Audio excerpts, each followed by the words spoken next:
Global summit football అందాల పోటీలకు వందల కోట్లు ఖర్చు పెడుతున్న రాష్ట్ర ప్రభుత్వం నిరుపేద విద్యార్థులకు ఫీజు బకాయిలు చెల్లించకపోవడంపై దారుణమని మాజీ మంత్రి శ్రీనివాస్ గౌడ్ విమర్శించారు. 10,000 కోట్ల విద్యార్థుల ఫీజు రియంబర్స్మెంట్ వెంటనే విడుదల చేయాలని ఆయన డిమాండ్ చేశారు. ఖమ్మం నుండి హైదరాబాద్కు సెంట్రల్ యూనివర్సిటీ విద్యార్థి నాయకుడు చేపట్టిన మహాపాదయాత్ర హైదరాబాద్ చేరుకున్న సందర్భంగా ఏర్పాటు చేసిన ముగింపు కార్యక్రమంలో ఆయన పాల్గొన్నారు. ఫీజు రియంబర్స్మెంట్ నిధులను విడుదల చేయకపోతే పెద్ద ఎత్తున ఆందోళన కార్యక్రమాలు చేపడతామని హెచ్చరించారు. తెలంగాణ రాష్ట్రాన్ని 2 ఏళ్లలో కాంగ్రెస్ అధోగతి పాలు చేసిందని మాజీ మంత్రి హరీష్ రావు విమర్శించారు. ఈ మేరకు ఏర్పాటు చేసిన ప్రత్యేక సమావేశంలో పాల్గొన్న ఆయన మాట్లాడుతూ ప్రతిరోజు ప్రజా దర్బార్ నిర్వహిస్తున్నామని చెప్పిన సీఎం రేవంత్ రెడ్డి ఇప్పుడు ముఖం చాటేస్తున్నారని విమర్శించారు. ప్రజాభవన్ను జల్సాలకు, విందులు, వినోదాలకు ఉపయోగిస్తున్నారంటూ ఆవేదన వ్యక్తం చేశారు. అమలు చేయలేని హామీలు ఇచ్చి రేవంత్ రెడ్డి ప్రజలను మోసం చేశారని విమర్శించారు. కడప జిల్లా స్థానిక సంస్థల ఎన్నికల్లో గెలుపే లక్ష్యంగా పనిచేస్తున్నామని పులివెందుల నియోజకవర్గం టీడీపీ ఇన్ఛార్జ్ బీటెక్ రవి అన్నారు. గత వైసీపీ ప్రభుత్వ నిర్లక్ష్యం కారణంగా ఆగిపోయిన పనులన్నీ ముఖ్యమంత్రి చంద్రబాబు నాయుడు సహకారంతో పూర్తి చేస్తున్నామన్నారు. స్థానిక వంపల్లి పట్టణం టీడీపీ కార్యాలయంలో 30 కుటుంబాలు వైసీపీ నుంచి టీడీపీలోకి చేరారు. ఈ సందర్భంగా పార్టీ కండువా వేసి వారిని పార్టీలోకి ఆహ్వానించారు. హైదరాబాద్కు కూకట్పల్లి తెలంగాణకు కామధేనువుగా మారిందని జాగృతి అధ్యక్షురాలు కల్వకుంట్ల కవిత అన్నారు. మేడ్చల్ జిల్లా పర్యటనలో భాగంగా కూకట్పల్లి నియోజకవర్గంలో ఆమె పర్యటించారు. ఈ సందర్భంగా ఏర్పాటు చేసిన ప్రత్యేక సమావేశంలో పాల్గొన్న కవిత మాట్లాడుతూ వేల కోట్ల రూపాయల విలువైన భూములను కూకట్పల్లిలో ప్రభుత్వం అమ్మేసిందని ఆరోపించారు.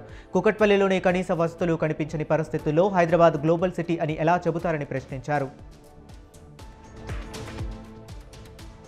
కాంగ్రెస్ గత చరిత్రను వక్రీకరించి తన పబ్బం గడుపుకోవాలని బీజేపీ కుట్ర పన్నుతుందని ఆరోపించారు. ఎంపీ చామల కిరణ్ కుమార్ రెడ్డి చరిత్రను వక్రీకరించి ప్రజలను తప్పుదోవ పట్టిస్తుందని ఆగ్రహం వ్యక్తం చేశారు.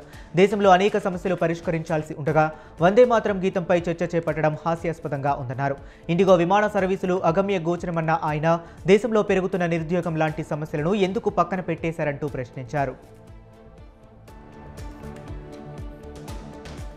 తమ కనీస సమస్యలను వెంటనే నెరవేర్చాలంటూ కర్నూలు జిల్లా ఆలూరు కేడీసీసీ బ్యాంక్ సహకార సంఘాల సిబ్బంది నిరసనకు దిగారు.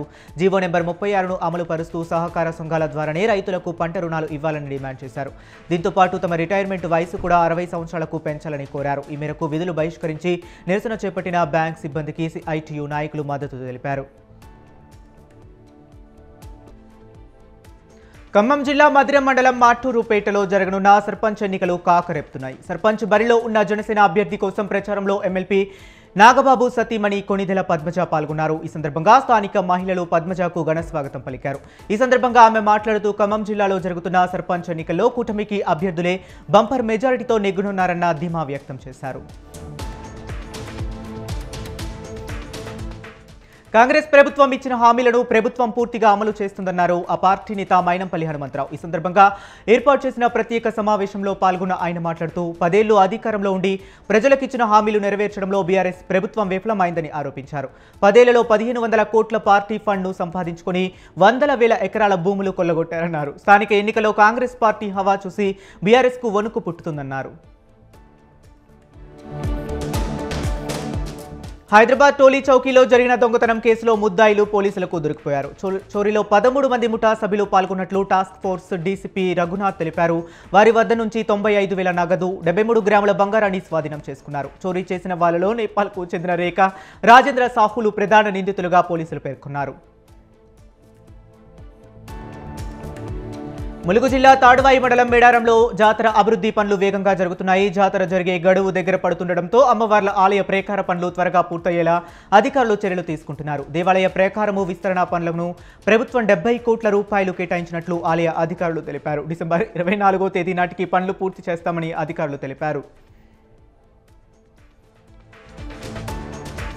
శ్రీ సత్యసాయి జిల్లా పుట్టపర్తి కలెక్టరేట్లో జరుగుతున్న ప్రజా సమస్యల పరిష్కార వేదికలో జాయింట్ కలెక్టర్ మౌర్య భరద్వాజ్ పాల్గొన్నారు. ఫిర్యాదుదారుల నుంచి సమస్యలను అడిగి తెలుసుకున్నారు. ఈ నేపథ్యంలో ఫిర్యాదుదారులతో మాట్లాడుతుండగా అధికారులు ఫోన్లో మాట్లాడుతుండడం ఆయనకు ఆగ్రహం కలిగించింది. ఫిర్యాదుదారులు చెప్పిన మాటలు వినిపించుకోలేదంటూ ఆయన అధికారులపై తీవ్రంగా మండిపడ్డారు.